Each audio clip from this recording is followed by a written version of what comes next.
तो विद्यार्थी मित्रों, यहाँ पे जो भारत की आर्थिक प्रवृत्तियों का वर्गीकरण जो 3 क्षेत्रों में यहाँ पे जो किया गया है कि कुछ कंपनियाँ ऐसे हैं कि सरकार के स्वामित्व या सार्वजनिक क्षेत्र के उद्योग है।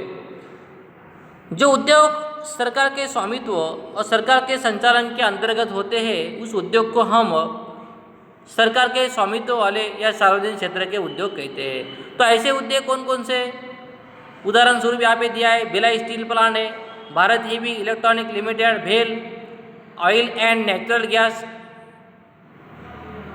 ONGC oil natural gas commission आदि जो है वो सरकार के स्वामित्व की महत्वपूर्ण कंपनियां हैं। जो नवरत्न और महारत्न दर्जा की जो कंपनियां हैं वो कंपनी इस क्षेत्र के अंदर आ जाती है। उसके बाद जो है निजी स्वामित्व या निजी क्षेत्र के उद्योग भी है। जिन उद्योगों की इकाइयों का स्वामित्व और संचालन निजी लोगों का होता है, वैसे इकाई को निजी स्वामित्व या निजी क्षेत्र के उद्योग हम कहते हैं। जैसे कि Tata iron and steel company limited, TISCO, Reliance, Torrent, Cadila, Olympic आदि जैसी जो कंपनियां हैं वो निजी स्वामित्व वाली कंपनियां हमें देखने को मिलती है। उसके बाद है संयुक्त क्षेत्र के उद्योग। सार्वजनिक क्षेत्र के उद्योगों की कुछ सीमाएं होती है। इनमें मुख्यतः अकार्यदक्षता और काम चोरी देखने को हमें मिलती है।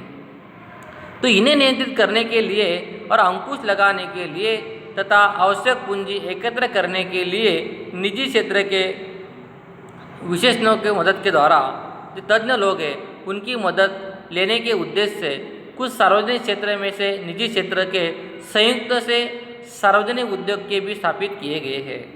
हालांकि इन उद्योगों पर सरकार का आर्थिक वर्चस्व रहता है। इसके बाद है सहकारी क्षेत्र के उद्योग। देश में बहुत से व्यक्ति आर्थिक दृष्टि से सक्षम नहीं होते हैं, वे व्यक्तिगत रूप से उद्योग शुरू करने की स्थिति में भी नहीं होते हैं। ऐसे लोग साथ मिलकर मंडली या संघ बनाकर उत्पादन या बिक्री की प्रक्रिया अपनाते हैं।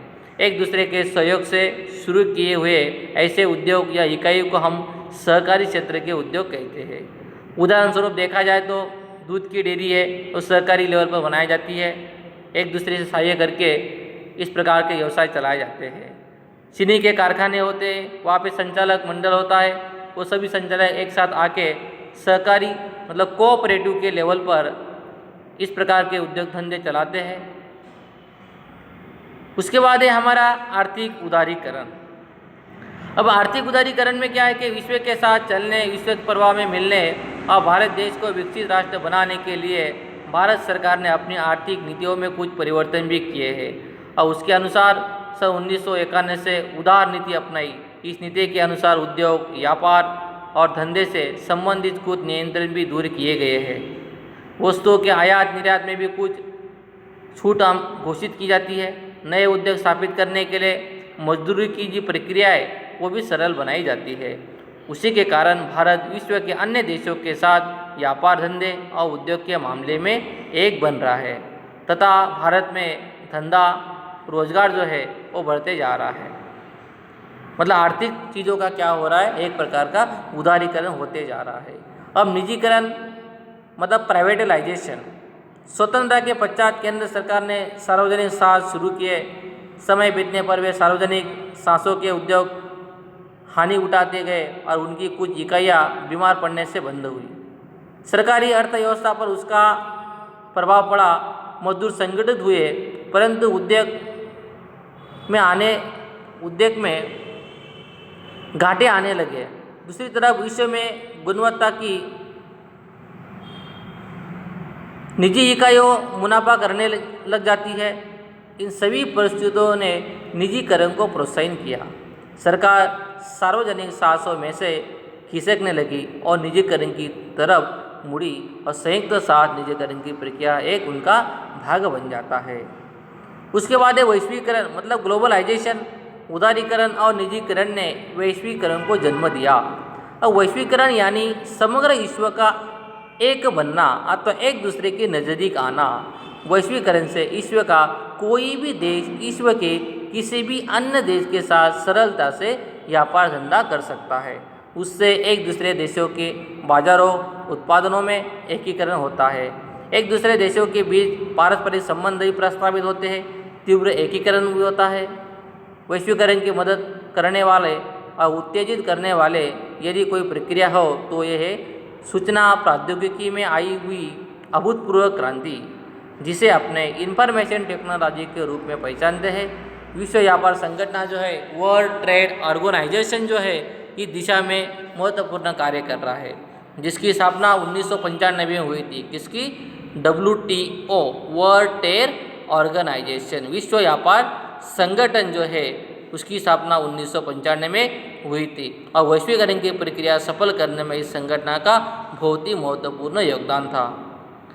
अब इन वैश्वीकरण का जो प्रभाव है वो किस प्रकार से होता है? सूचना टेक्नोलॉजी के कारण सेवा क्षेत्र में रोजगार के नए अवसर खड़े हुए। Phone, fax, mobile, email, video conference जैसे साधनों से जानकारी कम खर्च और तेज़ी से प्राप्त होने से देश से आर्थिक विकास की गति बढ़ने में मदद हुई। बहुराष्ट्रीय कंपनियां यजमान देशों की कंपनियों के साथ संयुक्त उद्योग लगाने लगी, जिनका लाभ यजमान देशों को हुआ। जैसे कि भारत में विदेशी फोर्ड कंपनी कार के यंत्रों का उत्पादन करती है। वो केवल भारत के लिए ही कारों का निर्माण नहीं करती, अपितु विश्व के अन्य देशों के लिए भी कार के पुर्जों का निर्माण करती है, जिसका लाभ यजमान देश भारत को भी मिलता है। इसी तरह भारत की बड़ी कंपनियां जो है जो विश्व स्तरीय बाजारों में अपना स्थान जमाती है, जैसे कि टाटा मोटर्स है, इन्फोसिस है, एशियन पेंट्स है, पार्ले है वगैरह जो कंपनियां हैं वो अंतर्राष्ट्रीय स्तर पर अपना विक्रय भी करती है। तीव्र स्पर्धा के से माल सामान की गुणवत्ता बनाए रखने हुए कम मूल्य पर अधिक अच्छा माल सामान ग्राहकों को मिलने लग जाता है। जैसे कि भारत के बाज़ार में चीन के खिलौने रखा है। कम कीमत और नई डिजाइन के कारण चीनी खिलौने भारतीय बाज़ारों में अधिक लोकप्रिय हो जाते हैं, क्योंकि पैसे कम और वस्तु अच्छी देखने को मिलती है।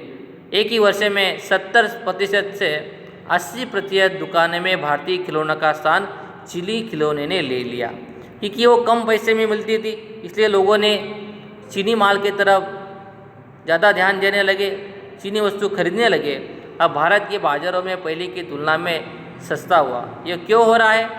विश्व व्यापार के कारण चीनी खिलौने भारत के बाज़ारों में आए।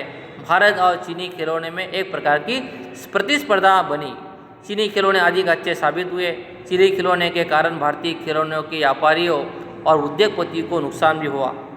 इस तरह से बहुत बार विश्व व्यापार के कारण लघु उद्योग को नुकसान भी होता है। तो इसी प्रकार से विद्यार्थी मित्रों हो, दुनिया में निजीकरण, वैश्वीकरण ये जो चीज़ है ये दुनिया में जारी रहता है। तो विद्यार्थी मित्रों हो, आपको इसी पाठ का वीडियो देखकर और गाला की फ़ोटोकॉपी देखकर आपको गाला में गाला भरवाना है और इसी पाठ के ऊपर आधारित स्वाध्याय को भी आपको सामाजिक विज्ञान की कॉपी में भरना है। आज की वीडियो में विद्यार्थी मित्रों हो इतना ही। धन्यवाद।